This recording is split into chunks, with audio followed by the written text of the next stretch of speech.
Boarding a cruise ship is nothing like boarding a plane. If it's your first time, it could be a little overwhelming. Your vacation's just beginning, and you've got so much to look forward to. New ports, great food, exciting entertainment, and of course, relaxing by the ocean. But before the fun begins, there's a few things you can do on Embarkation Day to make it more smooth, stress-free, and a lot more enjoyable. In this video, I'm sharing 36 do's and don'ts for that first day of your cruise. Let's start at the cruise terminal.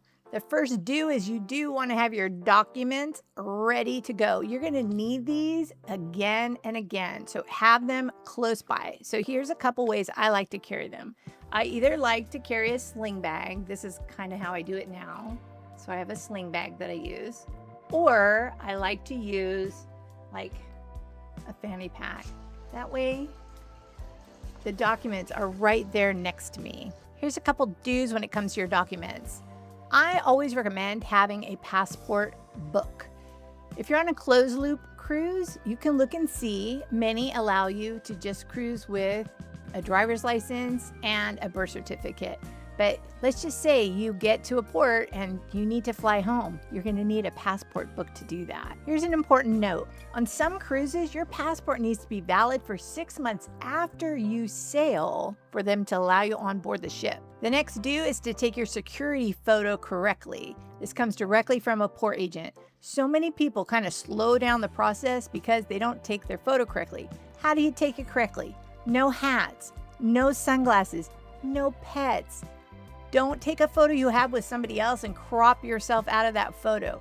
It needs to be a photo of your face, shoulders up, just like a passport photo. And that way, when you go through security, the face recognition recognizes you. You will want to check in online as soon as you can. For some cruises, that's 45 days ahead, some 30, some 15. But one thing I always recommend is that you take a screenshot of your boarding pass.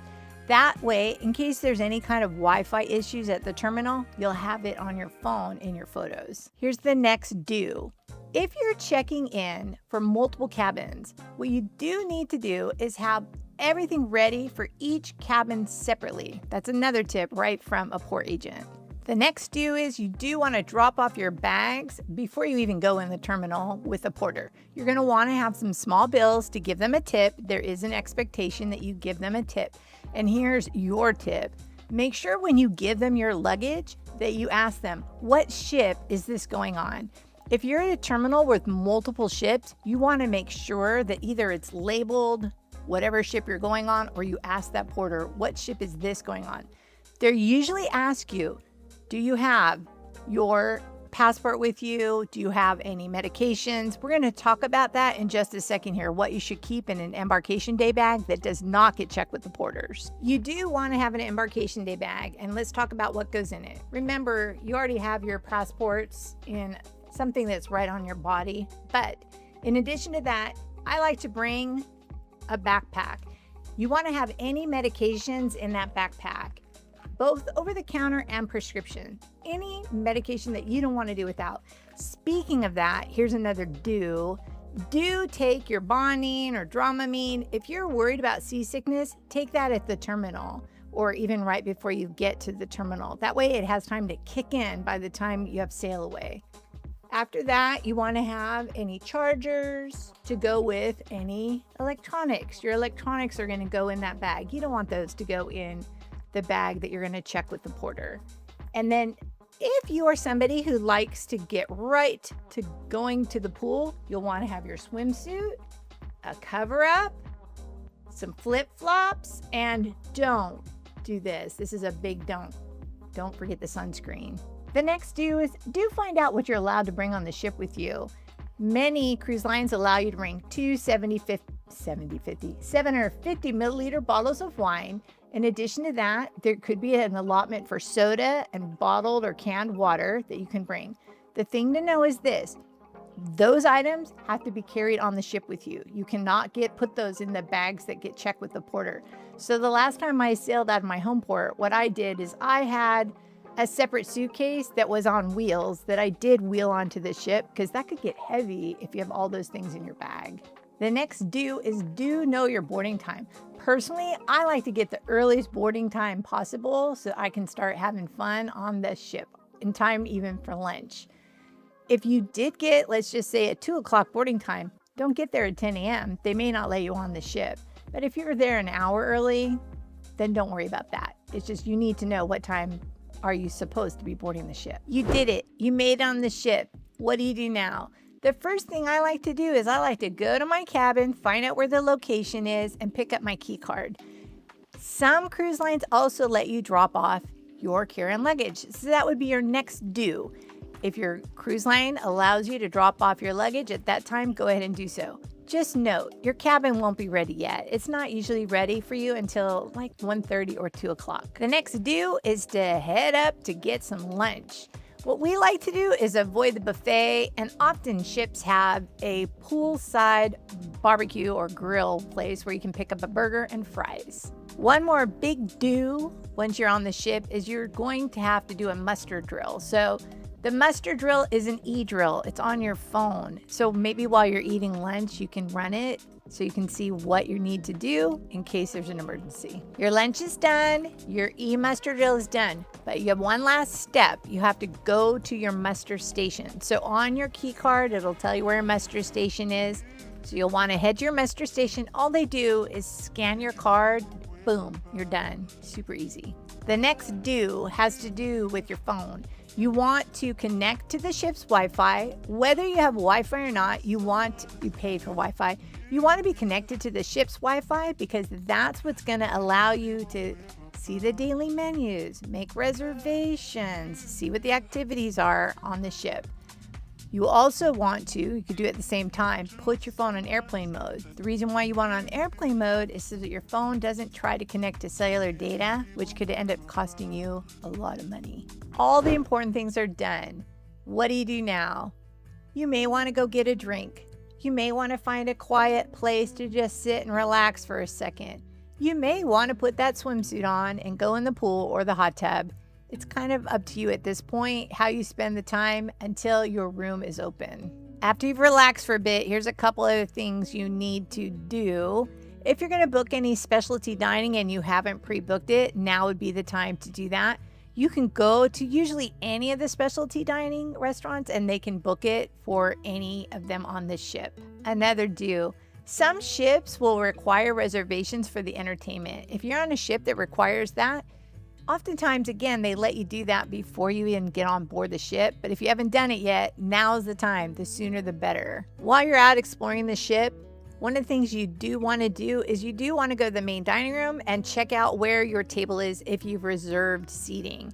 And that way, if you're in a spot where you'd want a different spot, you can ask the maitre d', can I sit somewhere else? One of our favorite do's on the ship is do find all the places where you can find a cookie. Another thing you may want to do is you may want to do a spa tour. It's always fun to see, like, what do they have? How many saunas do they have? What kind of relaxation rooms do they have? What kind of services do they provide if you're a spa kind of person? The ships will announce when the cabins are ready to go. So once you hear that, you can head to your cabin and you want to meet your stateroom attendant on the first day. One thing I like to do is I like to print out a list of things I know that I'm going to want. For example, you can ask for extra towels, extra pillows. You could ask for a bathrobe. You can ask for, sometimes you can get a fan, extra hangers. So I'm going to leave a link in the description below to the checklist that I bring. And then when I get to the room, some of the things you'll need to ask for, some you won't. And that way you don't have to think about it. You just say, these are some extras that I would like, please, when you get a chance. Your luggage may not be there yet. So the things that I would do at this point, though, is I would take all my valuables and lock them in the safe. So you're not going to need your keys. You're not going to need your credit cards. You're not going to need a lot of cash because everything is used through your key card. So I would lock my passports. All those things can get locked in the safe at this time. If you're like us and you like to get a video of the cabin before it gets filled with your stuff, I think that's a great time to take a video of your cabin. You'll also want to check your cabin for things like make sure that the lights work, make sure the toilet works, make sure the faucets work. Just the little things to make sure everything is working as you would expect. Let's talk luggage, because about now your luggage should be arriving. One thing I do before I even get on the ship is I do use a tracker. I personally use air tags, and I put them in these little holders, and I put them in every bag. That way, if my luggage isn't there, but everybody else's, I can first of all make sure it's on the ship. That would be important. And then the next thing is, what you can do is you can go find it. So if other people's luggage is in the hallway and yours isn't yet, oftentimes I just walk down the hallway and I'll see my luggage and I'll grab it and bring it to my room. Sticking with luggage, what do you want to do? You have your luggage, it's in the room. Unpack, get it all unpacked that first day. Make yourself at home. Another thing is, if there's any extra hangers in your closet that you haven't used, you want to take them down and put them like on the floor of your closet, because that way at night when the ship's moving, the hangers aren't banging and clanging around, keeping you awake. One more cabin do is you do want to bring magnets or even a Post-it note, something to put on your door so that when you're walking down the corridors with all the rooms that look alike, you see something that lets you know, oh, my cabin's coming up soon. You're all unpacked. Now it's time for some fun. You have two choices. You could join the sail away party that's usually up on the pool deck, or you can find a nice spot to watch the scenery as you leave port. We've got all your do's, but now it's time to get to your don'ts. Don't fly in the day of your cruise. That's a mistake. Why? What if something goes wrong and something happens with your flight and you miss your cruise? That'd be terrible. Don't do that. Next, don't go to guest services the first day of your cruise. Everybody goes to guest services the first day of their cruise. Just wait, or go at dinner time when less people might be there. Here's a big don't.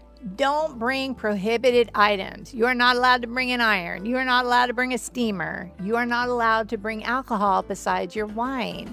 Any of those things can slow the process of you getting your bags to your room. Don't do it.